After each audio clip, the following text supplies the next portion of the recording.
Hello guys, good evening.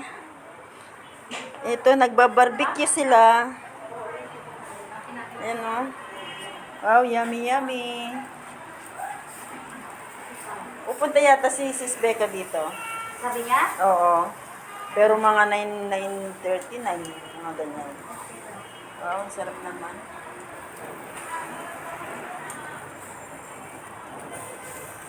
Mauna kayo ha, kasi may dalawa na dito na luto sa kamalot. Okay. Kaya, may salad na rin naman doon. Ano yung ano na? Oh, Puntan. Ayan. Uy, may barbecue pa. Talaga naman. Kahit dalawa. Ay, pala yan? Kumakain ka? Oo ah. Hindi. Hindi pa ato. Pakpak ba? May Adidas pa. Oh, Bili! Adidas!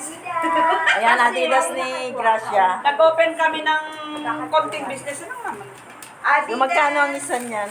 Ito, $5. Ay, grabe naman. $5 Expensive isa. naman. Expensive na Adidas. Ano naman. kami, nag-start kami ng ano yan, guys, ng Yan. muna kami. konting business.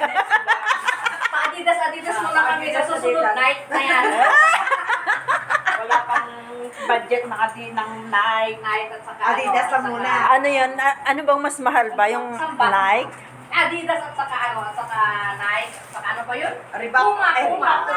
Pumapanaw. Pumapanaw na to mamaya. Pumapaldo. Kung paano na mamaya. Sabi ni Mele, mauna na Ang tayo mahal kakain. ng $5. Not you. Grabe ang ano nila, Adidas nila. Ay, kasi pumapaldo itong mga gusto Nike. Nike daw ang gusto ni, Nike ni, Wow, talaga naman. pakainin namin ng mga VIP kasi mayroon silang mga, Curfew. mayroon silang mga meeting, syempre, meron kaming appointment. sa ano So, ba? pakainin natin. Magpakita kayo yung mga VIP. Ihingi na kaya ako sa Yan na. hindi ito nakalabas. Kain na. Sino nasa CR? Yan guys, mauna na daw kami kakain. Una kayo ate. Okay, bye-bye.